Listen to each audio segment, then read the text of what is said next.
Some artists really want to finish up their artwork. We'll leave the tables out, guys. You can always come back later. So our speaker this morning, I'm very pleased to say, is Chaz Foster. Most of us know Chaz. He's been part of Cedar Ridge for about 16 years. Chaz is an arts resource teacher at Springbrook High School and is very much an artist in his own right, as many of us have seen his art and enjoyed his art over the years. So I'm very pleased to welcome, let's give him a warm welcome. Thank you, Chaz, for coming up today.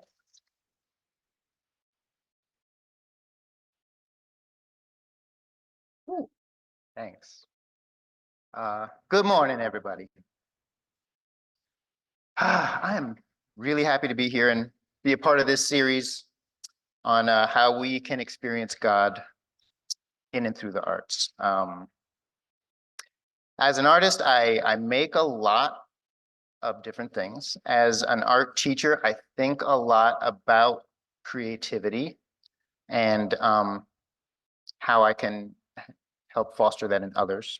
And as a high school teacher, I have to be pretty good in a lot of different things. But what I do myself, mostly how I think of myself is as an artist who works with collage, right? Which is this French word that means gluing pieces of paper together. Something everybody can do. But I like to think of collage and of my art more generally as finding things that already exist and then putting them together in new and interesting ways. So hopefully very briefly, the little squares up there on the right are collages that I've made. One of the last things that I actually completed, because I don't have a lot of time to complete work. And they're each a square that's 6 inches by 6 inches, and they're made of 10 smaller pieces of paper, right? Because I have so much paper just laying around our house. And one reason why I started this series is I thought, you know, I'm going to actually use some of this paper and use it up. But of course, what ended up happening is I took the papers and cut them into smaller pieces, glued some of them on, and then all of the rest of the small pieces I'm still hanging on to because you never know. They will come in handy. So a lot of that stuff, well, I should say, on the left here, that's a quilt that my grandma made. It's like a baby-sized quilt. And this pattern is a log cabin pattern, right? So the idea is each square is divided diagonally into a light half and a dark half, or a half where the colors are more intense and a half where the colors are more neutral. And then depending on how you put them together, they can make all kinds of different interesting patterns. So on mine, like I said, there's stuff I've been holding on to literally for decades. One of the things in there is a Montgomery Ward catalog from the 80s. And I have no idea how that's still with me.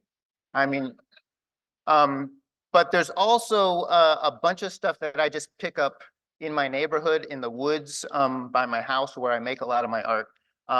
And this whole thing, it's going to get glued on to this community bulletin board, which I've kind of adopted. It's part of the Matthew Henson Trail. Goes all the way from Aspen Hill, Maryland to the North Pole. And so there's this community bulletin board in the middle that's never used for anything. So a few years ago, I kind of took it over as a place to make art and help present art. I've painted it with blackboard paint and left chalk there for other people to write on it. I made a big spangly, glittery Christmas tree air freshener on it at one point because I picked up like 1 billion Christmas tree air fresheners. Even on the trail, which is weird because cars don't drive on the trail, but they migrate somehow. So that's a little bit about my art. And all of that is to say, I think, this is something of a disclaimer. that I do think about art a lot, but my definition of art is a very broad one, right? And it includes things that pretty much anyone could do. And part of my art is actually getting other people, and I'm not sure why, but trying to get other people to contribute and make the art together. But I know that a lot of us have a very different view of what it takes to be an artist. You know, especially as a teacher, I hear a lot of things like, "Oh, I don't have a creative bone in my body. I can't even draw a stick figure." Or my students usually put it another way. They say, "I hate art. I'm not good at it. I'm only here because I need the credit." Uh, and I get that. I do. I think that the problem a lot of times is that we've been taught to equate creativity and skill, right? What happened is sometime when we were young, we had an idea about something we wanted to make, right? Or even we saw something and we wanted to copy it. And our hands wouldn't do what our eyes and our brain tried to tell them to do, right? Or especially if we were trying to paint or make something beautiful out of a lump of mud, the material is just really hard to control. It doesn't do what you want it to do. And because the result doesn't match the idea, we think we're not any good. We're not an artist. We're going to give up and do something else. We have this expectation that a good artist has the skill and the control to achieve their plan and make their idea into a reality, right? Which brings us to the artist on the next slide. Not Michelangelo, but that old bearded, oh, can you go back one? That old bearded white guy. God, and this is God as imagined by old bearded white guys, had this idea, right? And reached down and made it an actual reality, right? God, our creator, is the ultimate artist. And unfortunately, this is where our conception of God as an artist hits a snag. And it was, I love that it was in the song. If creation still obeys you, so will I, right? If God is the ultimate artist, then God's creation must have turned out exactly as they planned it.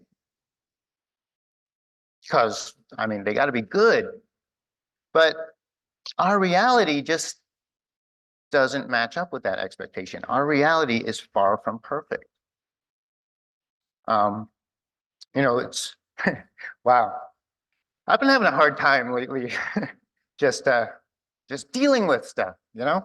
I didn't realize I was about to get choked up here. But you know, everywhere we look, there's injustice and sorrow and tragedy. This is very weird. Okay. You know. All too often, reality seems flawed and ugly. And why would the best artist ever make something that is so disappointing sometimes? I don't have the answer. I know we've all wrestled with this, continue to wrestle with this, I'm sure. But thankfully, I'm not a pastor, I'm just an artist. So I don't have to give you the answer. But as we try to make some sense of things, we always bring our own experiences and points of view to our understanding of God, right? Which is why, as I said, old white men with beards probably painted God to look like this, an amazingly fit old white man, I gotta say. So for me, my conception of what an artist does I think, really helped me to understand and come to terms with this question of, is God in control of their creation? So I've got three brief examples for you of different approaches to making art. The first is this next guy, Bob Ross, another bearded white guy. Bob Ross always had a plan, right? Even if something went wrong as he was painting, he assured us that it's not a mistake, it's just a happy accident. And by the end of the half-hour TV show, everything would be smoothed out. The result would be peaceful and beautiful. We've got some of his results right here. And they would all end up looking calm and relaxed, and they don't have any people in them. I did a little research, and I don't think Bob Ross ever painted people on his TV show. Sometimes he would have guest artists come in and paint portraits. But the problem is that sorrow and evil in our world are not happy accidents, right? And so if God is concerned with just the product and they're going to smooth everything out, we get told that, right? God must have a different plan, and we don't know what it is yet, but we will understand it all by and by. But if God was concerned with just this beautiful but empty product, they could have just declared it done after 7 days and hung it on a wall, and not used a material, us, that's so hard to control. So looking at these paintings, I have to think that Bob Ross, the artist, could not have been satisfied, with painting the same pretty controlled, lifeless landscape over and over again. I don't know how many years this man did this and how many of those paintings he painted, but it had to have become just kind of, he was always upbeat. And he definitely, I'm sure, got some joy in the process. But it couldn't have been that satisfying for him to keep doing the same thing over and over again, knowing that he would get the result that he wanted, but that each one would be kind of empty and lifeless by the end. All right, so the next artist is Rafik Anadol.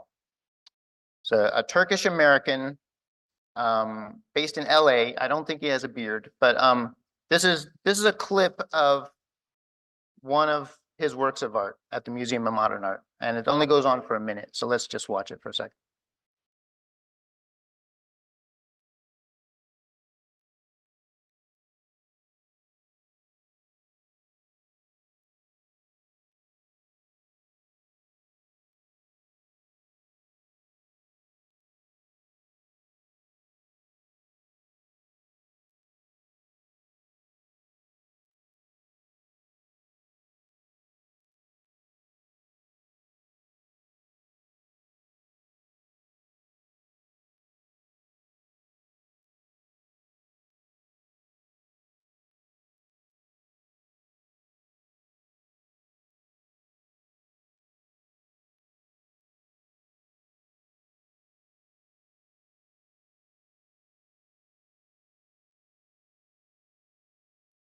All right, so what this is, as you can see from the staircases there, this is about a 2-story tall projection onto a blank wall at the Museum of Modern Art.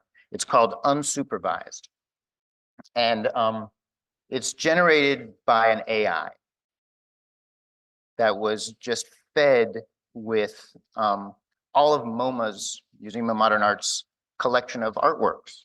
Were fed into this artificial intelligence, and an algorithm was created that just remixes them infinitely.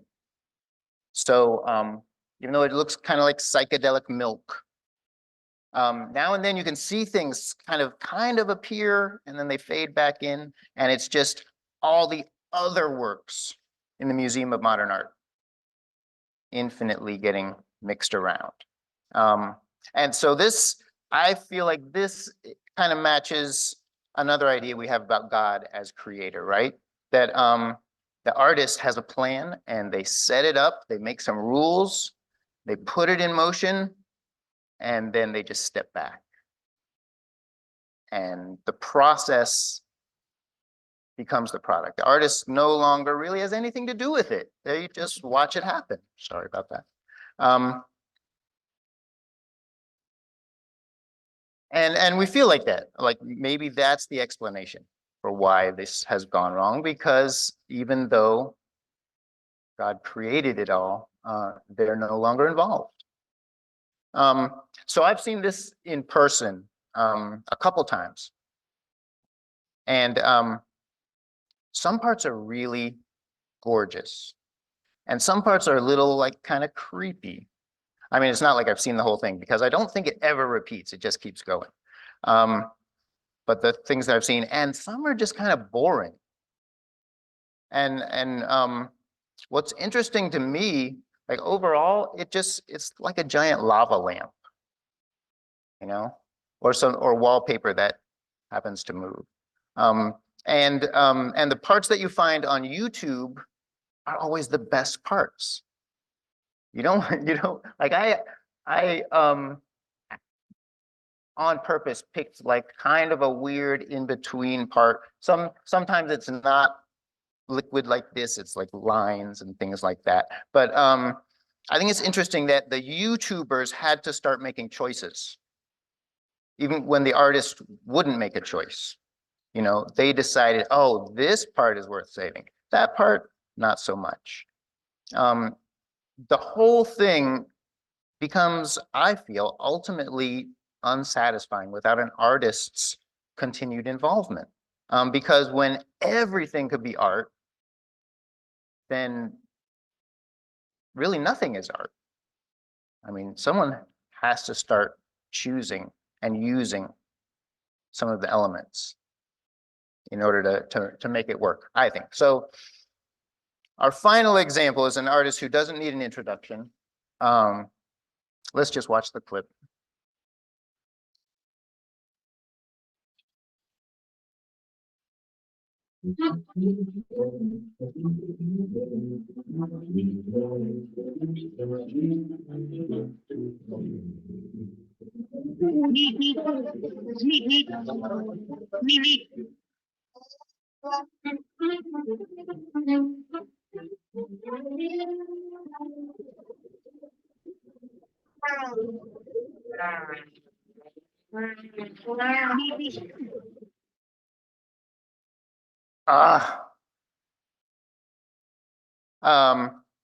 That coyote, it's got some phenomenal skills, right? The tunnel was so well done that it fooled the roadrunner, who just ran right through it. The perspective was right, everything was right, and they even they only dipped the paintbrush into the can once, and just did the whole thing. And of course, the coyote had to try and follow, but the poor coyote can't see beyond the rules that he knows are set in place, right? So he smashes into what he already knows to be true. The roadrunner, though, the roadrunner has the imagination, the artistic vision to create a new kind of reality, right? Sees these elements, but doesn't let what's already true stop them from creating something new. All right, so I figured I had to include a Bible verse. So that reminds me, the Roadrunner's childlike innocence and imagination reminds me of Luke 18, verse 17, where Jesus says, "Truly I tell you, whoever does not receive the kingdom of God as a little child will never enter it." Children are all great artists, you know, especially like the smallest kids. They don't even know it's art. It's just what they do. And you know, they're not worried about, they haven't been convinced yet what art is or isn't, or that this thing that they've drawn isn't what they think it is. And I kind of think that's the Roadrunner. The Roadrunner is not bothered by what they already know. They're just gonna make stuff, make new stuff happen. Coyote, on the other hand, reminds me of Peter. Peter is like the coyote of the Bible, right? He sees Jesus out on the water, so he steps out of the boat and starts walking on the water. But then he realizes, wait, I can't actually do this, and he starts to sink. The knowledge of what he knows the world is like gets in the way of him making that creative leap. All right, so where does all this leave us? I have no idea, by the way, how I'm doing on time. But okay, do I need to stretch it out? Okay. What kind of artist is God, our creator? And what kind of artists are we called to be? Right? In the face of the world's many, many flaws. I read this great quote from the author and essayist Toni Morrison, and Nobel laureate Toni Morrison. She wrote, and it wasn't, you know, this was in 2015, but it's even more relevant, or at least as relevant today. This is precisely the time when artists go to work. This is how civilizations heal. I know the world is bruised and bleeding, and though it is important not to ignore its pain, it is also critical to refuse to succumb to its malevolence. Like failure, chaos contains information that can lead to knowledge, even wisdom, like art. So, God the artist, I think, is not afraid of the chaos. To paraphrase, chaos, like art, contains information that can lead to knowledge, even wisdom. I don't think chaos is the ultimate goal. I mean, chaos is stressful and unfulfilling. And I don't think chaos is the raw material, because I think we are the raw material, right? With all its stubborn and frustrating and intriguing qualities. God has, for some reason, chosen us as this raw material, even though they know that it's not always going to go according to plan. You know, each element in this collage has qualities that we as artists can either choose to work with or try to deny those qualities, try to make them fit into some preconceived plan we have.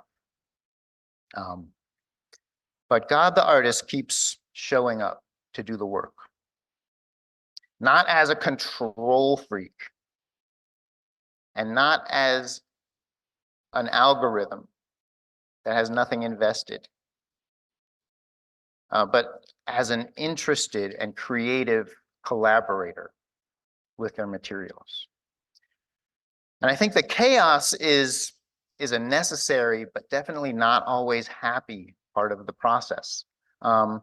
Because as an artist, I've learned that my original goals for a work of art and what I actually end up with rarely match up. And when they do match up, it hasn't, those aren't my favorites. My favorites are the ones where I've been surprised by what's happened during the process. Our chaotic and uncertain and creative process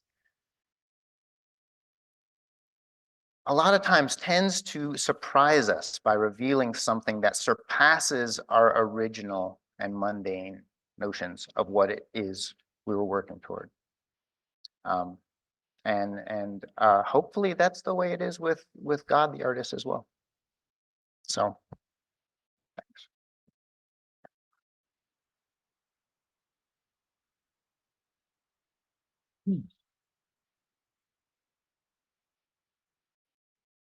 All right. So one of the great acts of creative reimagination that God invites us to do is when Jesus ate with his disciples and said, every time you do this simple, mundane act of eating bread and drinking wine, which I think they did a lot of back then, when you do that, what it actually becomes is you communing with me, and I will always be with you when you do that.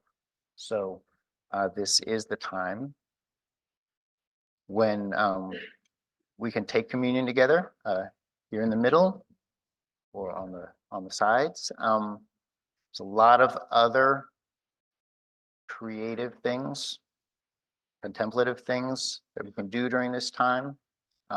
If you're new to Cedar Ridge, on the first page of the flyer, we lay all those out for you.